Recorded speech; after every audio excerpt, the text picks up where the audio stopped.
Magandang hapon po sa atin lahat mga kapatid. May gagawin na naman tayo. Natapos na tayo sa amplifier.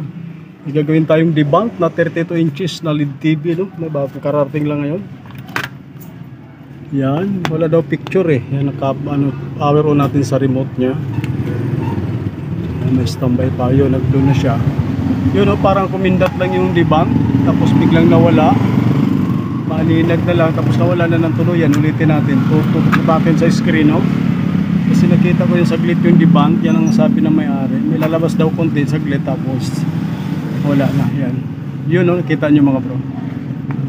Yan. Tapos maaninag na konti debunk na wala na. So yan ang naging problema niyan mga bro. Buksan na lang natin para mahabol natin kasi mag-alas 3 na yata. Yun.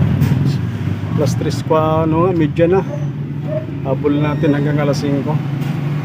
Buksan lang natin mga bro para magkalaman. Debunk ito na 32 inches na LED TV.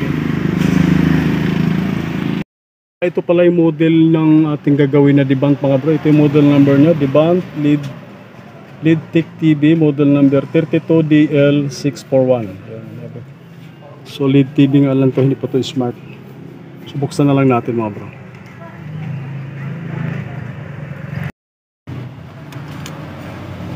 Pala mga bro, salamat pala mga bro at naka 3K subscriber na tayo.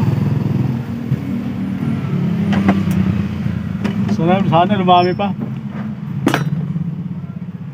Saka sana dumami pa yung mga views. Hirap makano.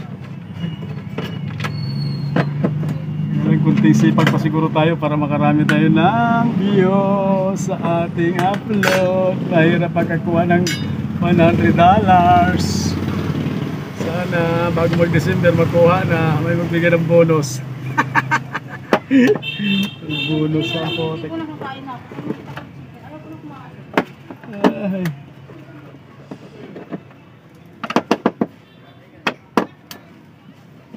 Sana supply lang ng backlight yung sira nito. Hindi na tayo mag-backflash. Minsan kasi may ginawa na kong debunk, ganyan magpa-plus lang din. Yung supply lang ng backlight tapos kaya ayaw tumulo.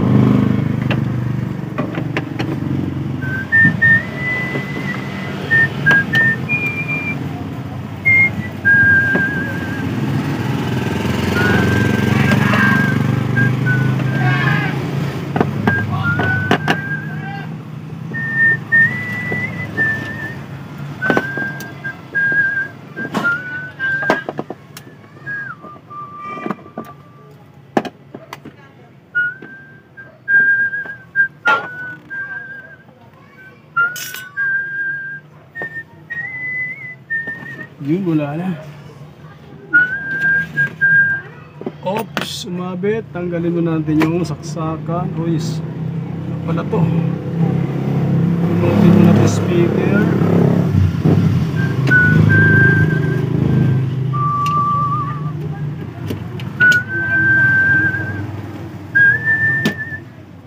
Yan.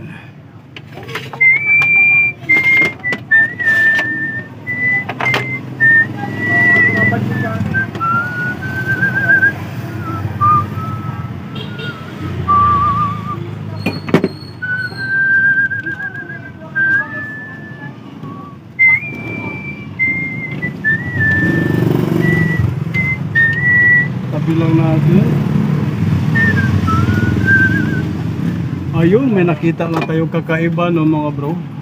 Kung makita ba niya sa ating mahiwagang kamera sa malayo. Yung isang kapasitor dito mga bro, lumubo. Yan na yung tinuturo ko rito. Ay, dalawa pala. So ilapit natin yung camera. Kailang ano pala. Para makita nyo rin no. Focus muna natin, lapit natin yung ano, ipo-focus ko lang kasi masyado malayo. Itong dalawang kapasitor o lumubo, lapit lang natin. Focus lang natin mga bro, no? May nakita tayong kapasitor na dalawa. Itong kapasitor na to at saka ito lumubo. So palitan muna natin yung dalawa na yan. Titingnan natin kung titino na ba yung backlight. Kasi ito, supply to ng backlight mga bro, filter nya. Ito idadamay na rin natin to kasi lumubo na. Palitan na natin yung dalawang lumubo. Titingnan natin kung gagana na ba siya.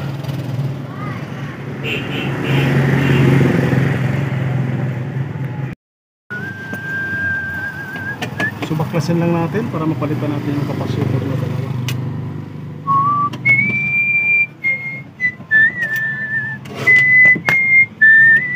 Sana yan lang ang sira para hindi na tayo magbaklas sa screen. Hindi tayo mahirapan. Oh, tigas.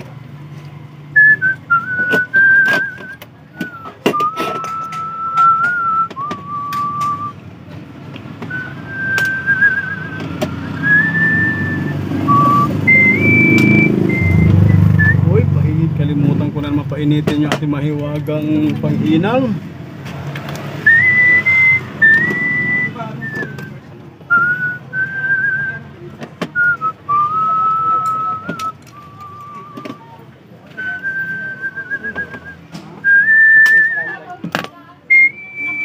Habang pinapainit natin yung panghina mga bro, hanapan na natin ng kaparehas na value. Anong value ba ito? Ang isa ay 470 microfarad 16 volts. Yung isa naman ay hindi ko makita, nakatago. Baklasin na lang natin para makita natin yung value. Painitin muna natin ang ating mahiwagang panghina.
Gaano mainit, painitin muna natin.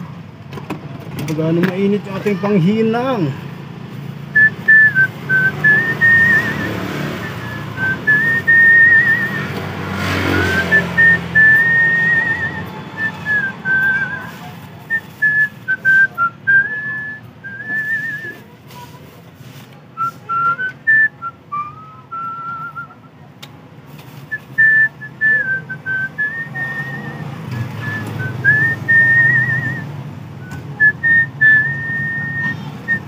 Ano ba yung mahiwagang lungos na naman natin na wala na naman?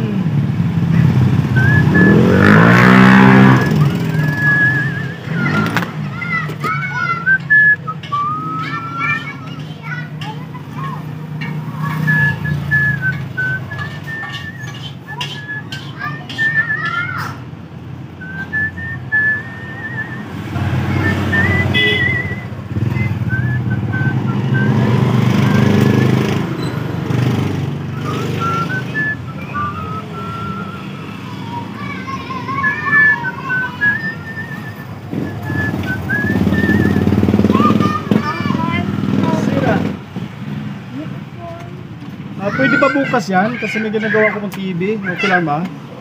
Bukas ko na gawin. Sige, dyan na lang natin mo lang dyan. Kasi may tapusin akong TV. Ginagawa ko pa ito, no? Ano ba sira daw niyan, be? Sige, testing ko na lang, ha?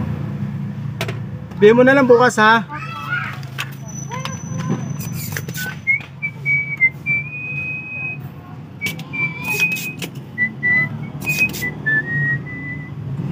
dumating na 5 auto na ampli mga bro.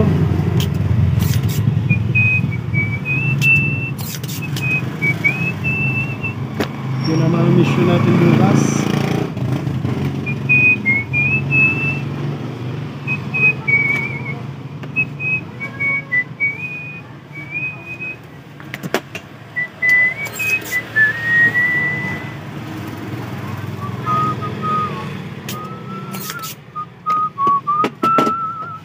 Unahin natin palitan yung 473 microfarad, 470 na bulol tuloy tayo. 470 microfarad na 16 volts.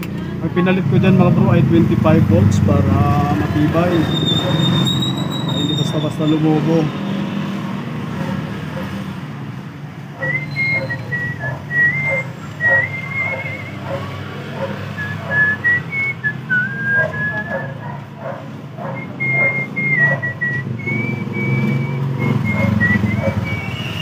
Ngayon, pag napalitan na natin to at ganun pa rin, backflash tayo sa backlight. Sa screen natin, backlight talagang problema.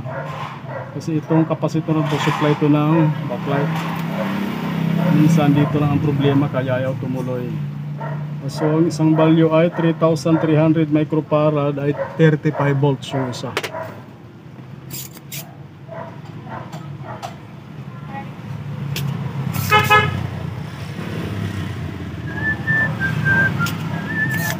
.30 microfarad, pwede mong palitan yan ng 470 microfarad na 35 volts. Pwede rin.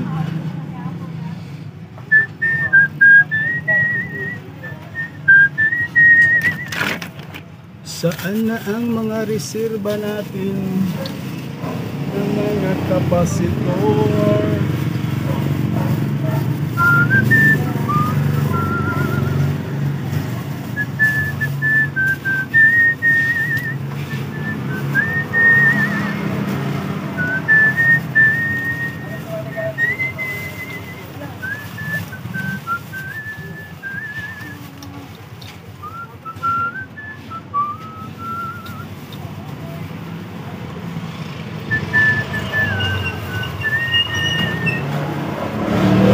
Yung 35 volts, hindi mo pwede palitan ng 25. Mas maganda ipalit kung may 50 volts ka, yan mas maganda, mas mataas, mas maganda. Huwag ka lang bumaba kasi ang importante din yung voltahe. Wala kong makita, magdira muna tayo ng 35 volts. Kung saan tayo makaharap. Hirap maghanap ng mabilisan, kukunin kasi ito kaagad.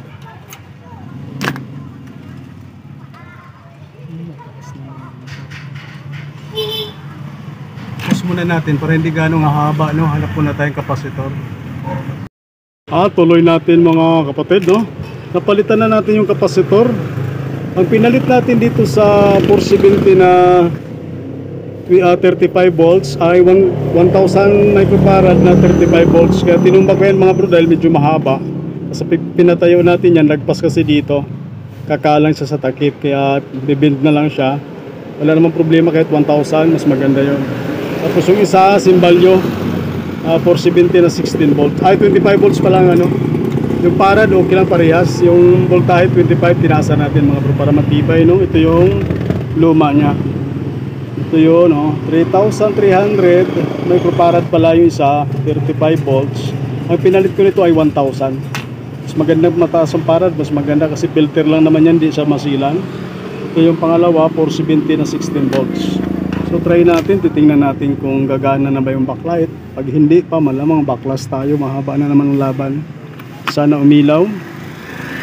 Yan. Kun lang natin.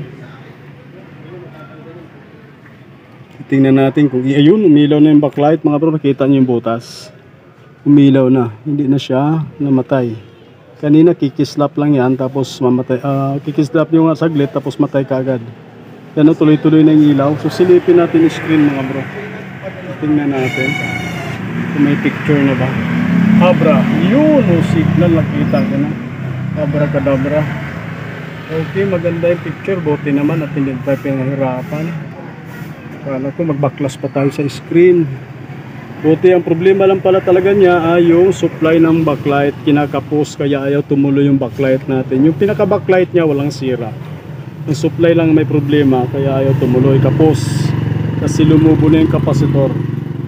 Yan, share ko lang to sa mga baguhan nag-aaral katulad natin sa pagka-electronic technician. Pag once na lumubo, kahit hindi mo na testerin yan, palitan mo na talaga siya. Yun lang ang dahilan. Fix lang natin para ma-final testing natin kaagad mga bro, kasi may dumating na amplifier na 5 auto. Yan oh.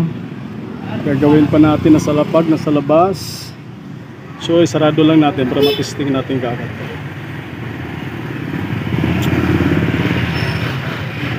Final testing na natin itong ating ginagawa na deband na 32 inches na pinalitan natin yung kapasitor mga bro sa kanyang supply sa backlight. So power on natin. Yan, power on na. Yan si deband, hindi mo pwedeng dayain kasi nakasulat eh. Yan, pinabitan natin yung DVD player yan mga bro. Try natin lakasan. Ayan, inaan lang natin kasi sa gabal yung tunog. Kasi baka ma-CPR pa tayo. Bagay chat-chat naman yan. Pero inaan natin dahil papaltok-paltok yung ano. Papalitan ko na yung USB ko na yan mga bro. Parang kaya na pagpanesting, tumatalbog-talbog. Yan, sigurado na yan mga bro. Sureable na yan. Maliwanag na yung ano niya. Malinaw na. Deband na 32 inches LED TV. Yan.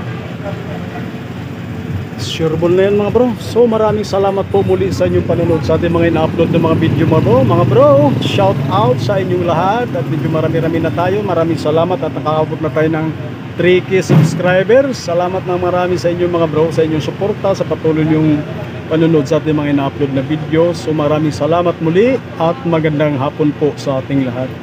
Nahihahabol kasi akong amplifier. Titingnan ko kung mahabol kasi mag-alas 5 na mga bro. Tingnan ko kung kaya ba hanggang alas 7 para bukas iba naman.